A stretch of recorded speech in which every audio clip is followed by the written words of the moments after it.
Chapter 11. "So, what are you after?" Richard asked Hunter. The three of them were walking, with extreme care, along the bank of an underground river.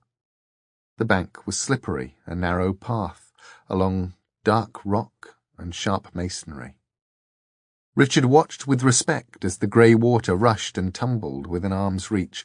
This was not the kind of river you fell into and got out of again. It was the other kind. "Well," he said, "personally, I'm trying to get back to the real London and my old life. Dor wants to find out who killed her family. What are you after?" They edged along the bank, a step at a time, Hunter in the lead. She said nothing in reply. The river slowed and fed into a small underground lake. They walked beside the water, their lamps reflecting in the black surface, their reflections smudged by the river mist. "So what is it?" asked Richard. He did not expect any kind of answer. Hunter's voice was quiet and intense. She did not break her step as she spoke. "I fought in the sewers beneath New York with the great blind white alligator king. He was 30 feet long, fat from sewage, and fierce in battle. And I bested him, and I killed him. His eyes were like huge pearls in the darkness." Her strangely accented voice echoed in the underground, twined in the mist, in the night beneath the earth. "I fought the bear that stalked the city beneath Berlin. He had killed 1,000 men, and his claws were stained brown and black from the dried blood of 100 years. But he fell to me. He whispered words in a human tongue as he died." The mist hung low on the lake. Richard fancied that he could see the creatures she spoke of, white shapes writhing in the vapour. "There was a black tiger in the undercity of Calcutta, a man-eater, brilliant and bitter, the size of a small elephant. The tiger is a worthy adversary. I took him with my bare hands." Richard glanced at Dor. She was listening to Hunter intently. This was news to her too, then. "And I shall slay the beast of London. They say his hide bristles with swords and spears and knives, stuck in him by those who have tried and failed. His tusks are razors, and his hooves are thunderbolts. I will kill him, or I will die in the attempt." Her eyes shone as she spoke of her prey. The river mist had become a thick yellow fog. A bell was struck, a little way away, 3 times, the sound carrying across the water. The world began to lighten. Richard thought he could see the squat shapes of buildings around them. The yellow-green fog became thicker. It tasted of ash and soot and the grime of 1,000 urban years. It clung to their lamps, muffling the light. "What is this?" he asked. "London fog," said Hunter. "But they stopped years ago, didn't they? Clean Air Act, all that." Richard found himself remembering the Sherlock Holmes books of his childhood. What did they call them again?" "Pea-soupers," said Dor. "London particulars. Thick yellow river fogs mixed with coal smoke and whatever rubbish was going into the air for the last 5 centuries. Hasn't been one in the upworld for 40 years now. We get the ghosts of them down here." Not ghosts. More like echoes."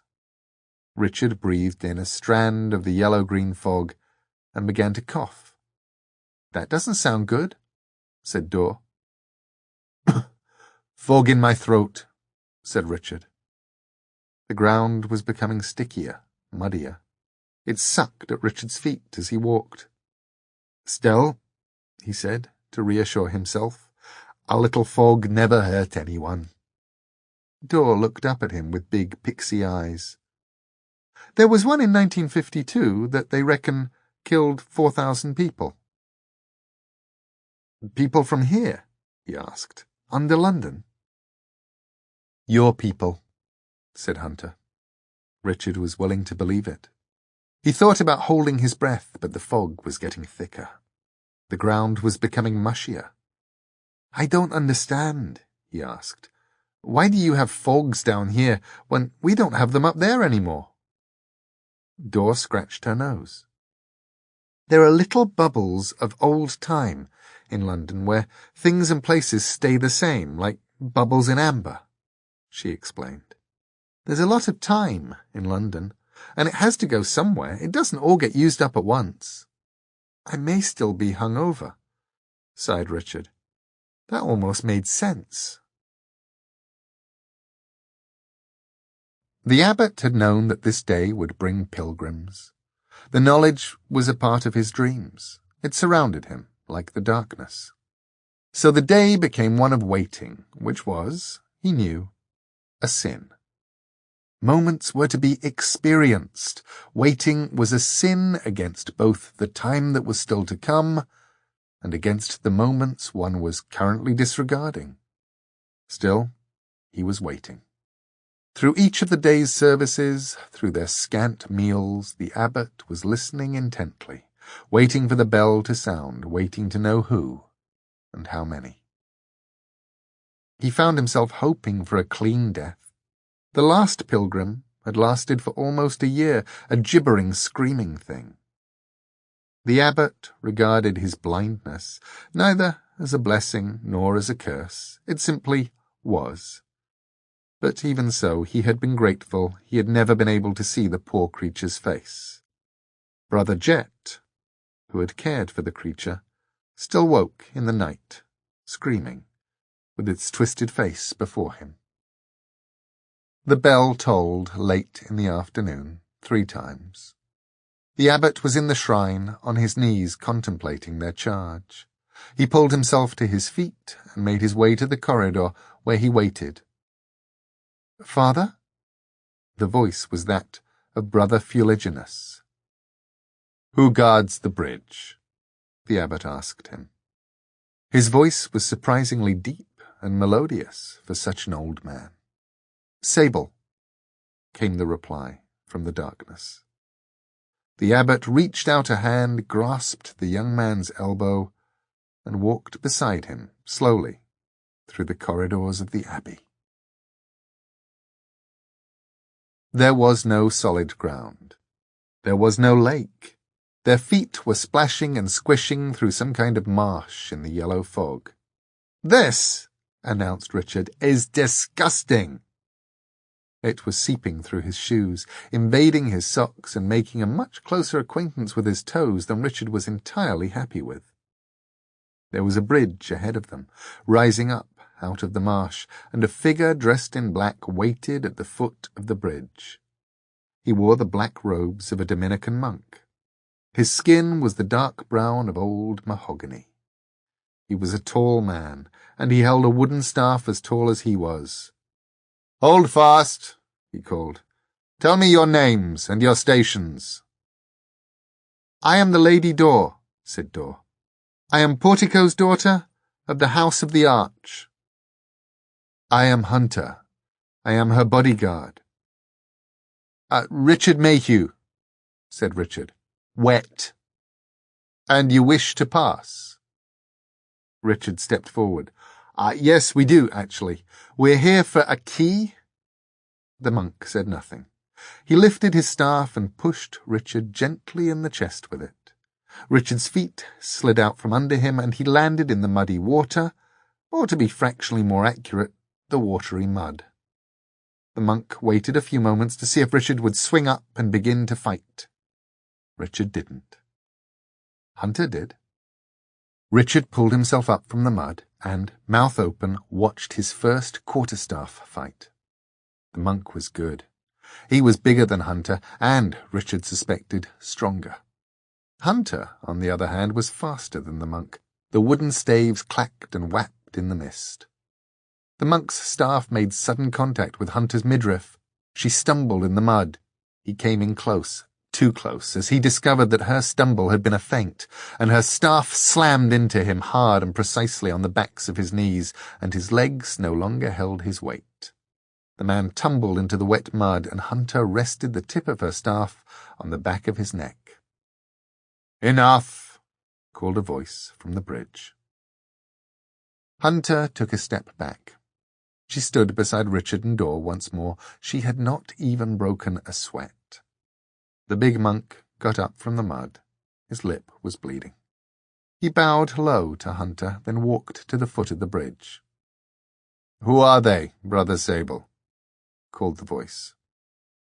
"The Lady Dor, Lord Portico's daughter of the House of the Arch, Hunter, her bodyguard, and Richard Mayhew Wet, their companion," said Brother Sable, through bruised lips.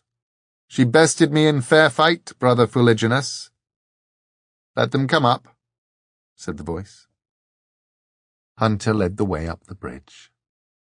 At the apex of the bridge, another monk was waiting for them. Brother Fuliginous. He was younger and smaller than the first monk they had met, but he was dressed the same way. His skin was a deep, rich brown. There were other black-clad figures just on the borders of the visible, further into the yellow fog. These were the Black Friars, then, Richard realized. The second monk stared at the three of them for a second, and then recited, "I turn my head, and you may go where you want. I turn it again, you will stay till you rot. I have no face, but I live or die by my crooked teeth. Who am I?" Dor took a step forward. She licked her lips and half-closed her eyes. "I turn my head," she said, puzzling to herself. "Crooked teeth, go where you—" Then a smile spread over her face. She stared up at Brother Fuliginous. "A key?" she said. "The answer is, you're a key." "A wise one," acknowledged Brother Fuliginous. "That's 2 steps taken. 1 more to take." A very old man stepped out of the yellow fog and walked cautiously towards them, his gnarled hand holding onto the stone side of the bridge. He stopped when he reached Brother Fuliginous. His eyes were a glaucous blue-white, thick with cataracts. Richard liked him on sight. "How many of them are there?" he asked the younger man, in a deep and reassuring voice. "3, Father Abbot." "And has one of them bested the first gatekeeper?"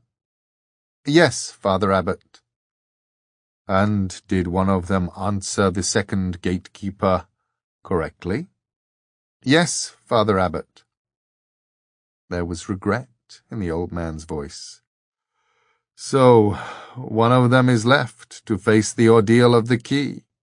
Let him or her stand forward now." Dor said, "Oh, no." Hunter said, "Let me take his place. I will face the ordeal." Brother Fuliginous shook his head.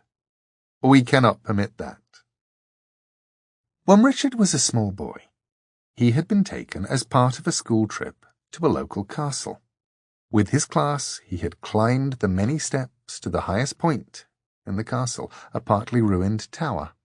They had clustered together at the top, while the teacher pointed out to them the whole of the countryside spread out below. Even at that age, Richard had not been very good at heights. He had clutched the safety rail and screwed up his eyes and tried not to look down. The teacher had told them that the drop from the top of the old tower to the bottom of the hill it overlooked was 300 feet. Then she told them that a penny dropped from the top of the tower would have enough force to penetrate the skull of a man at the bottom of the hill, that it would crack a skull like a bullet. That night, Richard lay in bed, unable to sleep for imagining the penny falling with the power of a thunderbolt, still looking like a penny, but such a murderous penny when it dropped. An ordeal. The penny dropped for Richard. It was a thunderbolt, sort of a penny. "Hang on a sec," he said. "Back up. Ordeal. Someone's got an ordeal waiting for them. Somebody who didn't have a little fight down in the mud and didn't get to answer the little riddle." He was babbling. He could hear himself babbling, and he just didn't care. "This ordeal of yours," Richard asked the abbot, "how much of an ordeal is it? Is this the kind of ordeal like going to visit a rather ill-tempered elderly female relative is an ordeal? Or is this kind of ordeal more like a plunging your hand into scalding water to see how fast it takes off the skin sort of ordeal?" "This way now," said the abbot. "You don't want him," said Dor. "Take one of us." "3 of you come. There are 3 tests. Each of you faces 1 test. That is fair," said the abbot. "If he passes the ordeal, he will return to you." A light breeze eased the fog. The other dark figures were holding crossbows. Each crossbow was pointed at Richard, or Hunter, or Dor. The friars closed ranks, cutting Richard off from Hunter and from Dor. "We're looking for a key," said Richard to the abbot, in a low voice. "Yes," said the abbot placidly.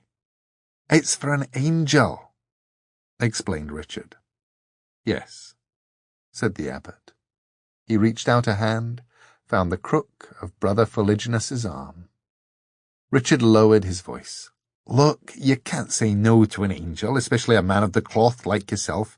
Why don't we just skip the ordeal bit? If you could just hand it over, I can tell them we ordealed." The abbot began to walk down the curve of the bridge. There was a door open at the bottom. Richard followed him. Sometimes there is nothing you can do. "When our order was founded," said the abbot, "we were entrusted with the key. It is one of the holiest and the most powerful of all sacred relics. We must pass it on, but only to the one who passes the ordeal and proves worthy." They walked through winding narrow corridors, Richard leaving a trail of wet mud behind him. "If I fail the ordeal, then we don't get the key, do we?" "No, my son." Richard thought about this for a moment. Could I come back later for a second go?" Brother Philiginus coughed. "Not really, my son," said the abbot. "If that should happen, you will in all probability be—" He paused, and then said, "beyond caring. But do not fret, perhaps you will be the one to win the key, eh?" There was a ghastly attempt at reassurance in his voice, which was more terrifying than any kind of attempt to scare could have been. "You would kill me?" The abbot stared ahead with blue milk eyes. There was a touch of reproof in his voice. "We are holy men," he said. "No? It is the ordeal that kills you." They walked down a flight of steps into a low crypt-like room with oddly decorated walls. "Now," said the abbot, "smile!" There was the electric fizz of a camera flash going off, blinding Richard for a moment. When he could see again, Brother Philiginus had lowered a battered old Polaroid camera and was yanking out the photograph. The friar waited until it had developed, and then he pinned it to the wall. "This is our wall of those who failed," sighed the abbot, "to ensure that they are none of them forgotten. That is our burden also, memorial." Richard stared at the faces. A few Polaroids, 20 or 30 other photographic snapshots, some sepia prints and daguerreotypes, and after that pencil sketches and watercolours and miniatures. They went all the way along one wall. The friars had been at this a very long time. Dor shivered. "I'm so stupid," she muttered. "I should have known, 3 of us. I should never have come straight here." Hunter's head was moving from side to side. She had noted the position of each of the friars and each of the crossbows. She had calculated the odds of getting Dor over the side of the bridge first unharmed, then with only minor injuries, and lastly with major injury to herself but only minor injury to Dor. She was now recalculating. "And what would you have done differently if you had known?"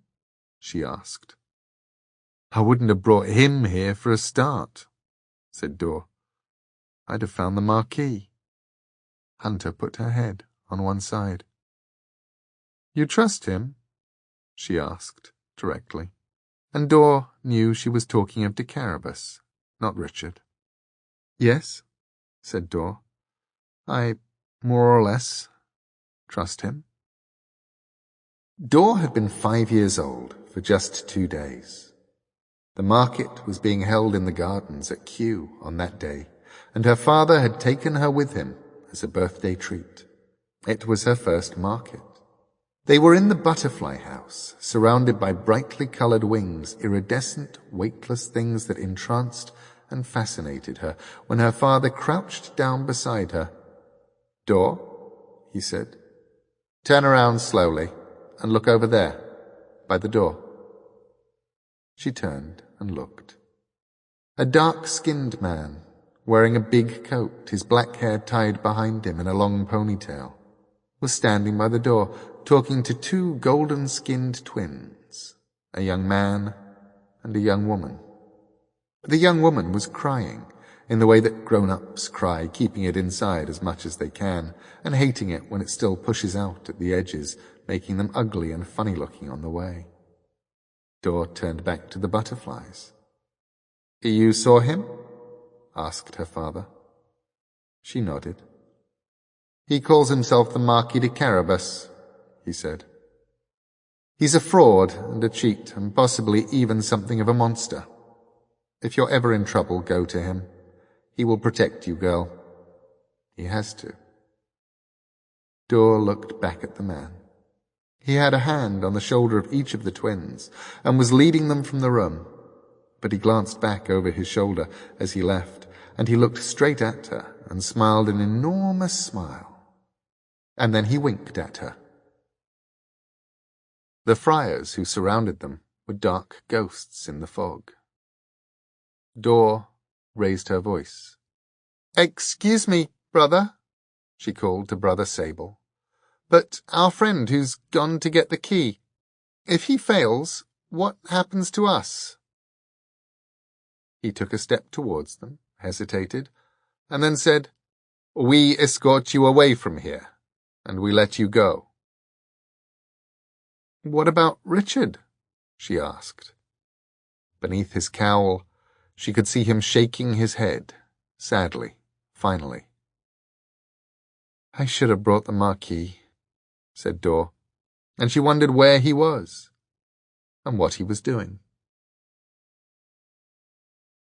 The Marquis de Carabas was being crucified on a large X-shaped wooden construction Mr. Vandemar had knocked together from several old pallets, part of a chair, a wooden gate, and something that appeared to be a cartwheel. He had also used most of a large box of rusting nails. Mr. Croup had supervised the construction and made useful suggestions, between scavenging about the hospital, looking for useful implements. Now Mr. Vandemar was up a ladder, hauling the whole construction around, Marquis and all. "A little bit up," called Mr. Croup, who was down at ground level. "Little to the left. Yes, that'll do it lovely." It had been a very long time since they had crucified anybody. The Marquis de Carabas's arms and legs were spread into a wide X shape. Nails went into his hands and feet. He was also roped around the waist. He was, to all intents and purposes, unconscious. The whole construction dangled in the air from several ropes in a room that had once been the hospital staff cafeteria. On the ground below, Mr. Croup had assembled a large mound of sharp objects, ranging from razors and kitchen knives to abandoned scalpels and lancets, and a number of interesting things Mr. Vandermeer had found in the former dental wing. There was even a poker from the furnace room. "Why don't you see how he's doing, Mr. Vandermeer?" asked Mr. Croup. Mr. Vandermeer reached out his hammer and prodded the Marquis experimentally with it. The Marquis de Carabas was not a good man, and he knew himself well enough to be perfectly certain that he was not a brave man. He had long since decided that the world, above or below, was a place that wished to be deceived, and to this end he had named himself from a lie in a fairy tale, and created himself, his clothes, his manner, his carriage, as a grand joke. There was a dull pain at his wrists and his feet, and he was finding it harder and harder to breathe. There was nothing more to be gained by feigning unconsciousness, and he raised his head as best he could and spat a gob of scarlet blood onto Mr. Vandermeer's face. It was a brave thing to do, he thought, and a stupid one. Perhaps they would have let him die quietly if he had not done that. Now, he had no doubt, they would hurt him more, and perhaps his death would come the quicker for it. The open kettle was boiling fiercely. Richard watched the bubbling water and the thick steam and wondered what they were going to do with it. His imagination was able to provide any number of answers, most of which would have been unimaginably painful, none of which turned out to be correct. The boiling water was poured into a pot, to which Brother Philiginus added 3 spoons of dried, shredded leaves. The resultant liquid was poured from the pot through a tea strainer into 3 china cups. The abbot raised his blind head, sniffed the air, and smiled. "The first part of the ordeal of the key," he said, "is the nice cup of tea. Do you take sugar?" No, thank you," said Richard warily. Brother Philiginus added a little milk to the tea and passed a cup and saucer to Richard. "Is it poisoned?" he asked. The abbot looked almost offended. "Good gracious, no." Richard sipped the tea, which tasted more or less exactly like tea always tasted. "But this is part of the ordeal." Brother Philiginus took the abbot's hands and placed a cup of tea in them. "In a manner of speaking," said the abbot, "we always like to give the seekers a cup of tea before they start, part of the ordeal for us, not for you." He sipped his own tea, and a beatific smile spread across his ancient face. "Rather nice tea, all things considered." Richard put down his teacup, almost untouched. Would you mind then," he asked, "if we just got on with the ordeal?" "Not at all," said the abbot. "Not at all." He stood up, and the 3 of them walked towards a door at the far end of the room. "Is there—" Richard paused, trying to decide what he was trying to ask. Then he said, "Is there anything you can tell me about the ordeal?" The abbot shook his head. There really was nothing to say. He led the seekers to the door, and then he would wait for an hour or 2 in the corridor outside, and then he would go back in and remove the remains of the seeker from the shrine and inter it in the vaults. And sometimes, which was worse, they would not be dead, although you could not call what was left of them alive. And those unfortunates the Black Friars cared for as best they could. "Right," said Richard, and he smiled unconvincingly and added, "Well, lead on, Macduff." Brother Philiginus pulled back the bolts on the door. They opened with a crash, like twin gunshots. He pulled the door open. Richard stepped through it. Brother Philiginus pulled the door closed behind him and swung the bolts back into place. He led the abbot back to his chair and placed the cup of tea back in the old man's hand. The abbot sipped his tea in silence, and then he said, with honest regret in his voice, It's Leon Macduff, actually, but I hadn't the heart to correct him. He sounded like such a nice young man.